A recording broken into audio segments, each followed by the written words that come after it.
Hello everyone, मैं Supriya Sonalika political science के इस क्लास में आप सभी का स्वागत करती हूँ। आज का जो हमारा क्लास है वो स्पेशली यूजी सेमेस्टर सेकंड के स्टूडेंट्स के लिए है। और आज हम लोग यूजी के सेकंड सेमेस्टर में जो सिलेबस है पॉलिटिकल साइंस के लिए उसके बारे में हम लोग आज की क्लास में चर्चा करेंगे। और हम जानेंगे कि यूजी सेमेस्टर सेकंड के अंतर्गत जो है पॉलिटिकल साइंस के अंतर्गत हमें कौन कौन से पेपर पढ़ने हैं, उनका नाम क्या है और उसके अंतर्गत आने वाले सब टॉपिक्स के बारे में आज हम लोग जानेंगे। तो यूजी सेमेस्टर सेकंड का जो पेपर है उसमें पेपर 3 है और पेपर 4, और जिसका कोड जो है वो C3 एंड C4 है। तो C3 के बारे में आज हम लोग अभी के क्लास में चर्चा करेंगे। और C3 जो है उस पेपर का नाम है Indian national movement and constitutional development, means भारतीय राष्ट्रीय आंदोलन और संवैधानिक विकास।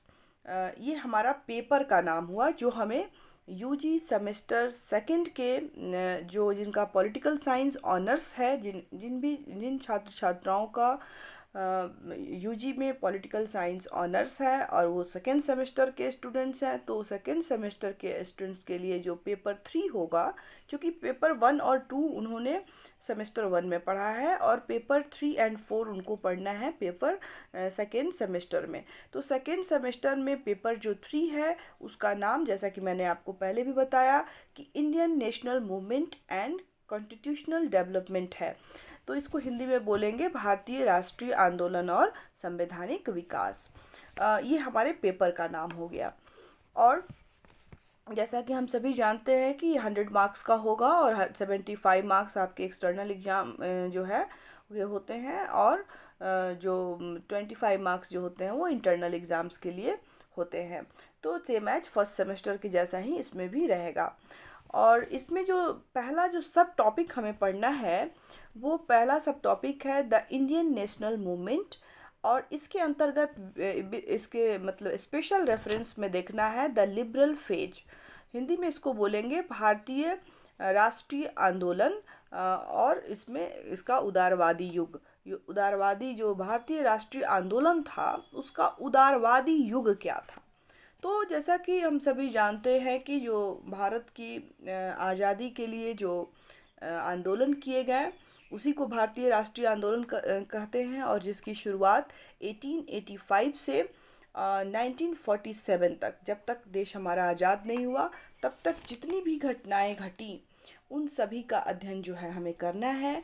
और हमारे इस कोर्स में जो स्पेशली जो है वो जो उदारवादी युग था, जिसमें बाल गंगाधर तिलक, दादा भाई नौरोजी, ये लोग जो प्रारंभिक जो कांग्रेस के नेता थे, विचारक थे, उन सब के जो क्या विचार थे, उदारवादी विचार, उनका अध्ययन हम लोगों को फर्स्ट टॉपिक के अंतर्गत करना है। दूसरा जो हमारा टॉपिक है वो उसका नाम है the extremist and revolutionary phase revolutionary phase. तो इसका हिंदी हुआ उग्रवादी जो है युग और क्रांतिकारी युग। तो उग्रवादी जैसा कि उदारवादी युग था, आगे चल के कांग्रेस का विभाजन हो गया और विभाजन होने के बाद यह उदारवाद और उग्रवाद में डिवाइड हो गया। और उग्रवादी नेता में लाल बाल पाल जो लीडर्स हुए ये हुए बंगाल विभाजन के बाद से। और इनके बाद जो 20वीं सदी में जो उग्रवादी था, जो युग था, उसी में एक और परिवर्तन हुआ और जिसको हम लोग जो है वो क्रांतिकारी युग के नाम से जानते हैं। इसका अध्ययन जो है हम लोग सेकेंड टॉपिक के अंतर्गत डिटेल्स में देखेंगे कि इस युग में क्या क्या परिवर्तन हुए, उस युग की विचारधाराएं क्या थी, विशेषताएं क्या थी, और किस तरह से भारतीय राष्ट्रीय आंदोलन में ये तीनों जो फेज थे, चाहे वो उदारवाद हो, वादी युग हो, या उग्रवादी युग हो, या आपको क्रांतिकारी युग हो, उन तीनों का जो है वो सहयोग रहा भारत की स्वतंत्रता में। तो इनका अध्ययन जो है हम लोगों को सेकेंड टॉपिक के अंतर्गत करना है। जो थर्ड टॉपिक हमारा है इस पेपर के अंतर्गत, जो पेपर थर्ड है उसके अंतर्गत जो हमारा थर्ड सब टॉपिक है वो है द गांधीयन फेज, मतलब गांधी वादी युग जिसको हिंदी में कहेंगे। और इस फेज के अंतर्गत हमें तीन इम्पोर्टेंट जो उनके सिद्धांत थे कहें उसको देखना है, या तीन आंदोलन जो गांधी जी के द्वारा किए गए उन पर विशेष फोकस करना है। और उसमें पहला जो है वो है नन कॉपरेशन मूवमेंट, इसका हिंदी हुआ असहयोग आंदोलन, जो 1920 में इसकी शुरुआत हुई थी गांधी जी के द्वारा। और दूसरा इसी के अंतर्गत जो हमें देखना है सिविल डिसओबीडियंस जो है मूवमेंट, और इसका हिंदी हुआ सविनय अवज्ञा आंदोलन, ये 1930 के आसपास हुआ। और एक तीसरा जो महत्वपूर्ण आंदोलन हुआ वो था क्विट इंडिया मूवमेंट, मतलब भारत छोड़ो आंदोलन, जो 1942 में हुआ। तो ये गांधीवादी युग के अंतर्गत हमें इस तीन आंदोलनों का विस्तार से अध्ययन करना है, और हम लोग जानेंगे समझेंगे कि किस तरह से इन तीनों आंदोलनों की जो है महत्वपूर्ण भूमिका रही है भारतीय स्वतंत्रता आंदोलन में।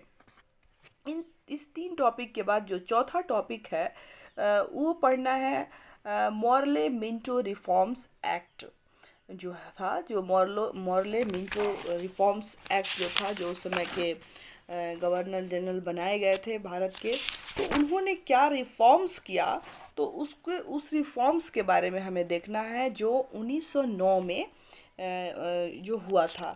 तो उस रिफॉर्म्स के बारे में हमें इसके अंतर्गत देखना है, जानना है, जिसका डिटेल्स में अध्ययन हम लोग करेंगे। इसके बाद जो चौथा टॉपिक है वो है आपका मॉन्टेस्क्यू चेस्टरफोर्ड एक्ट 1919, 1919 का जो है मॉन्टेस्क्यू चेस्टरफोर्ड अधिनियम 1919 जो है, इसके अंतर्गत जो थे वो मुख्य जो प्रोविज़न्स क्या थे, क्या इसके अंतर्गत जो सुधार किए गए थे, और साथ ही साथ इसके अंतर्गत जो डायरकी जो सिस्टम था, द्वैध शासन जिसको हिंदी में बोलते हैं, उसका अध्ययन करेंगे। मतलब मॉन्टेस्क्यू चेस्टरफोर्ड जो एक्ट है, अधिनियम 1919 का जो अधिनियम है, उस अधिनियम के तहत जो है हम लोगों को देखना है कि उसके मुख्य प्रावधान क्या थे और द्वैध शासन क्या थी, किस तरह से जो है राज्यों में जो द्वैध शासन को लागू किया गया था इस अधिनियम के द्वारा। इसके बाद जो अगला टॉपिक है वो है हमारा गवर्नमेंट ऑफ इंडिया एक्ट 1935, जिसको हिंदी में बोलेंगे भारतीय शासन अधिनियम 1935। और इसके अंतर्गत भी हमें जो है इसके मेन प्रोविज़न को देखना है, मुख्य प्रावधान 1935 के अधिनियम का में मुख्य प्रावधान क्या थे उसको देखना है। और प्रोविंशियल जो उसमें व्यवस्थाएं थी, मतलब प्रोविंशियल जो ऑटोनॉमस थी, मतलब प्रांतीय, प्रोविंशियल ऑटोनॉमस का हिंदी हुआ प्रांतीय स्वायत्तता की जो व्यवस्था थी, प्रांतों को जो स्वायत्तता देने की व्यवस्था इसमें की गई थी। जैसा कि शुरू में 19 में क्या किया गया था, प्रांतों में द्वैध शासन को लाया गया था, लेकिन इस जो अधिनियम के तहत जो है प्रांतों से उसे हटा के उसको सेंटर में शिफ्ट कर दिया गया था। तो ये चीज़ को इस पे हमको इसके मुख्य प्रावधान को देखना है कि द्वैध शासन, पहले तो वाले टॉपिक में हमने द्वैध शासन को समझा और किस तरह से द्वैध शासन को हटाकर प्रांतों को स्वायत्तता दी गई थी, ऑटोनॉमी प्रदान की गई। और जो फेडरल सिस्टम था, संघीय व्यवस्था थी, वो उसकी में क्या मुख्य प्रोविज़न किया गया थे, विशेषताएं उसमें क्या थी, उसके अंतर्गत क्या मुख्य बातें कही गई थी, इन सब का डिटेल्स में अध्ययन हमको इसके अंतर्गत करना है। इसके बाद अगला जो टॉपिक है उस टॉपिक का नाम है Indian independence act, Indian independence act of 1947, मतलब भारतीय स्वतंत्रता अधिनियम 1947, भारतीय स्वतंत्रता आंदोलन 1947। और इसके अंतर्गत जो है वो मुख्य प्रोविज़न क्या है उसको हमको इसमें देखना है कि भारतीय स्वतंत्रता आंदोलन के अंतर्गत जो मुख्य प्रोविज़न जो बताए गए थे, दिए गए हैं, उसमें क्या कौन कौन सी बातें की गई थी। और उसके बाद इस जो अंतिम जो टॉपिक्स जो हमको इसमें देखना है, उसमें देखना है कि साइमन कमीशन जो भारत में आया था 1935 के अधिनियम, जिसने रिपोर्ट सौंपी थी जब सरकार बनाने के लिए अब संविधान के निर्माण के लिए भारतीयों को बोला गया था। उसके बाद से जब साइमन कमीशन आया तो उसने किस तरह से इस पूरे देश का भ्रमण करके अपनी रिपोर्ट सौंपी, वो रिपोर्ट में उसने क्या क्या रिकमेंडेशन किया था उसको हमें देखना है।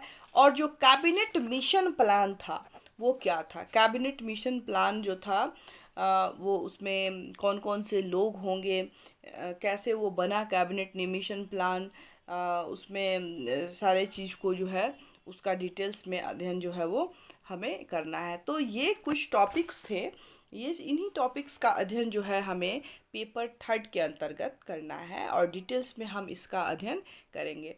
तो एक बार मैं फिर से आपको रिवाइज कर देती हूँ कि जो हमारा पेपर का नाम है Indian national movement and constitutional development, भारतीय राष्ट्रीय आंदोलन और संवैधानिक विकास, और इसके अंतर्गत जो सब टॉपिक्स हैं उसमें Indian national movement with special reference of liberal phase देखना है, एक्सट्रीमिस्ट एंड रेवोल्यूशनरी फेज को देखना है, द गांधीयन फेज के अंतर्गत नॉन कॉपरेशन मूवमेंट, उसके बाद से आपका civil disobedience movement and quit India movement को देखना है, मॉर्ले मिंटो रिफॉर्म्स एक्ट 1909 का देखना है, मॉन्टेस्क्यू चेस्टरफोर्ड एक्ट 1919 का देखना है, इसका मेन प्रोविज़न एंड डायरकी जो थी उसके बारे में, और Indian government of India act 1935 देखना है, और इंडियन इंडिपेंडेंस एक्ट 1947, और लास्ट में Simon commission and cabinet mission जो है प्लान जो था उसके बारे में हमें पढ़ना है।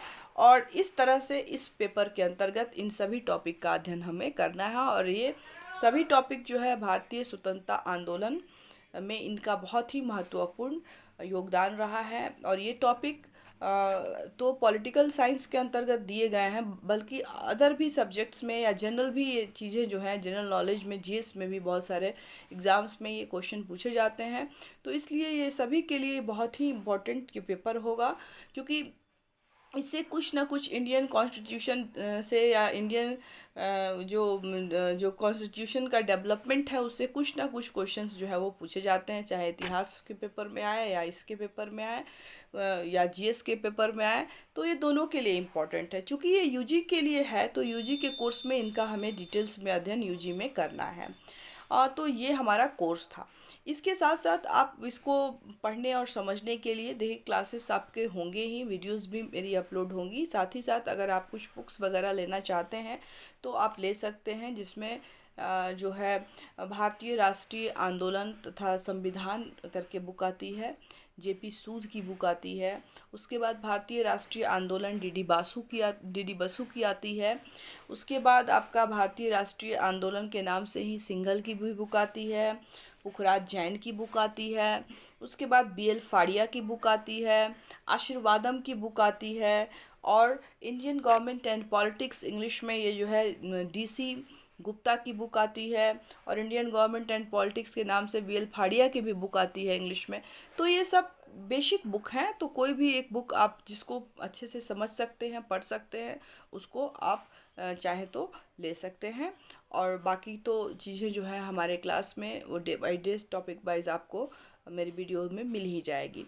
तो ये था हमारा आज का जो क्लास था। तो आज की क्लास में हमने यूजी सेमेस्टर सेकंड के पेपर थर्ड जो है हमारा Indian national movement and constitutional development, इसकी चर्चा की है। आई होप आपको समझ में आ गया होगा। आज का हमारा क्लास ये समाप्त होता है। अगले क्लास में हम नए टॉपिक के साथ बहुत जल्द फिर मिलेंगे आपसे। तब तक के लिए घर में रहें, सुरक्षित रहें, पढ़ते रहें। Thank you all of you.